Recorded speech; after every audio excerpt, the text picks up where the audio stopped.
Regresamos aquí en Camino a los Pinos con nuestro invitado Abraham Zamora. Estamos analizando el impacto que tiene y la prioridad que representa toda la industria de la actividad aeronáutica en México y cómo ésta se encadena con una serie de actividades y sectores productivos, de los cuales vamos a presentar a ustedes una cápsula descriptiva de estas actividades.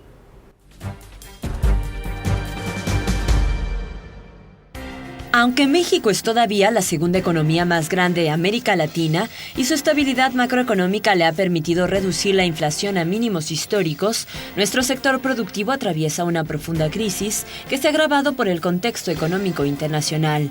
Desde 2009, la Confederación de Cámaras Industriales viene alertando que México se dirige hacia una severa crisis industrial. Según este organismo, tanto el sector industrial, que abarca el 31% del PIB, como el de servicios, que representa el 65% de nuestra economía, enfrenta un panorama cada vez más complejo. Desde 2009, la industria, el comercio y el transporte han sufrido las mayores caídas. Encabezan la lista de los retrocesos los sectores que más se vinculan a la economía estadounidense, como la automotriz y las maquiladoras, el ensamble de equipo de computación, la metálica básica o las productoras de maquinaria y equipo. Se calcula que 19 de las 21 especialidades de la industria manufacturera mexicana se han visto especialmente afectadas con la crisis. Sin embargo, los expertos señalan que la debilidad del sector productivo mexicano es anterior a la crisis financiera internacional. Uno de los sectores productivos que más se han rezagado en el país en los últimos tiempos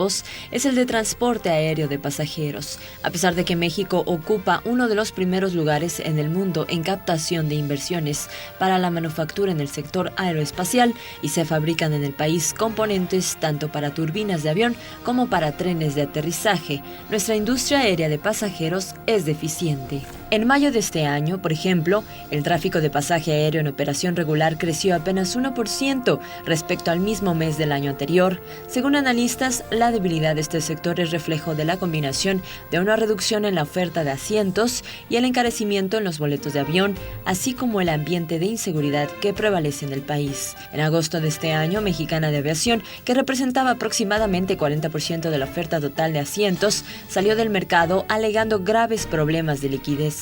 Aunque otras compañías aéreas como Aeroméxico, Volaris o Interjet retomaron varias de sus rutas, no han logrado cubrir ni 60% de la oferta que proporcionaba la antigua aerolínea. La salida de Mexicana de Aviación, además, provocó que el precio de los boletos de avión se elevara 40% en promedio, según Jorge Hernández, presidente de la Asociación Mexicana de Agencias de Viajes. El precio de las tarifas aéreas se ha disparado también por el elevado nivel en el precio de la turbocina. Aunque el tráfico de pasajeros suele crecer al mismo ritmo que la economía, según analistas del Banco Santander, este año su expansión será inferior. Si la economía mexicana alcanza un crecimiento de 4.5% en 2011, como se pronostica, el número de pasajeros aumentaría únicamente entre 2 y 2.5% o hasta un 3.5%, según las previsiones de la Cámara Nacional de Aerotransportes.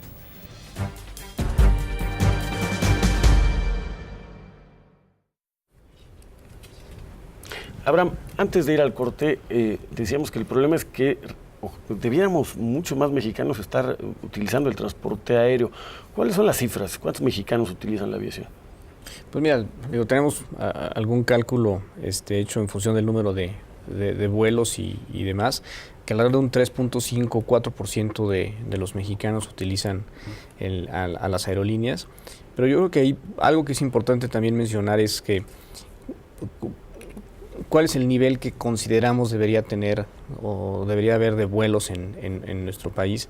De acuerdo a los números de la IATA, que la IATA es la Organización Internacional de Aerolíneas, por el nivel de ingreso que tiene, o sea, que tenemos el ingreso promedio en México y por el tipo de país que somos y demás, deberían de darse al año entre vuelos domésticos e internacionales alrededor de 130 millones de vuelos. Nosotros tenemos, como lo mencionaba yo al principio, más o menos como 50 millones al año.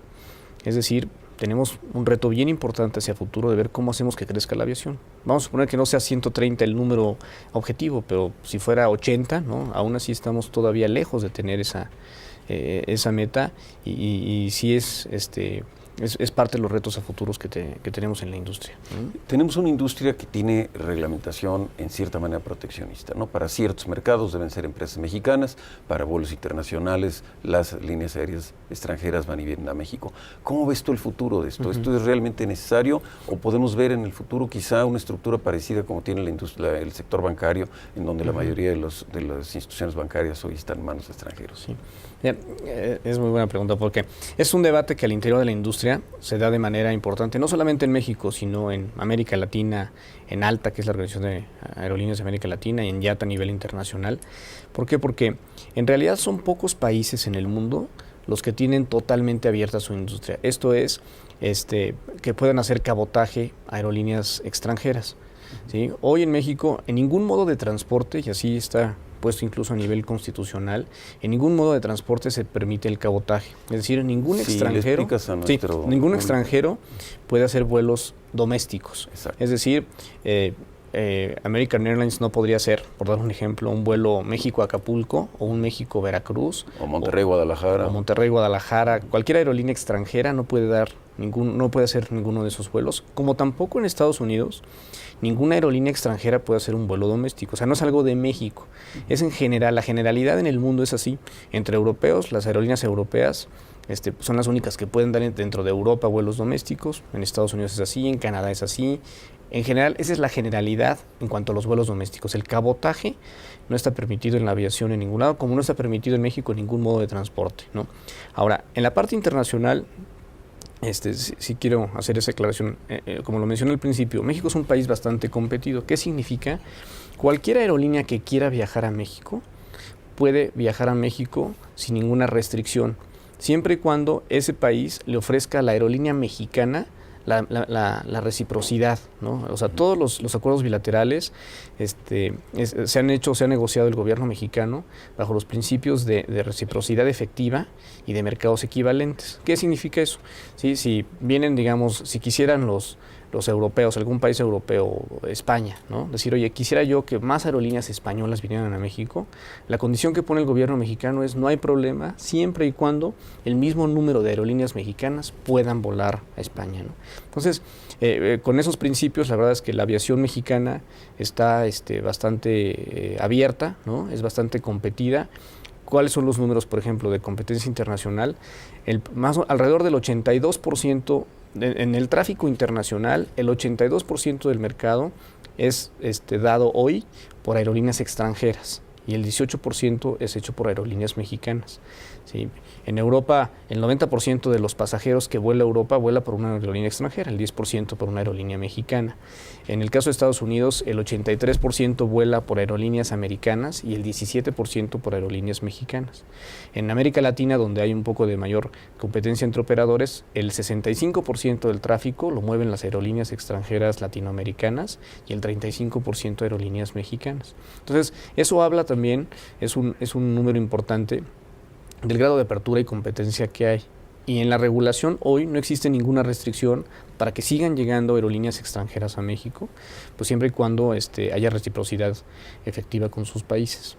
Y hacia adentro el país tiene un mercado, tanto de habitantes que requieren, necesitan y tienen la oportunidad de buscar la oferta suficiente para poder viajar en distintos transportes aéreos, como los extranjeros que ya dentro de nuestro país pues van a los destinos turísticos, ¿no? Sí, y retomando efectivamente, Lorenzo, retomando un poco tu pregunta que mencionabas, ¿dónde vemos en la industria parte de ese reto? Creo que sí hay definiciones de política bien importantes que se tienen que hacer en materia de competencia, tanto de cómo debe ser la competencia doméstica, cómo debe incrementarse también la competencia internacional, sin duda, para aumentar la conectividad del país.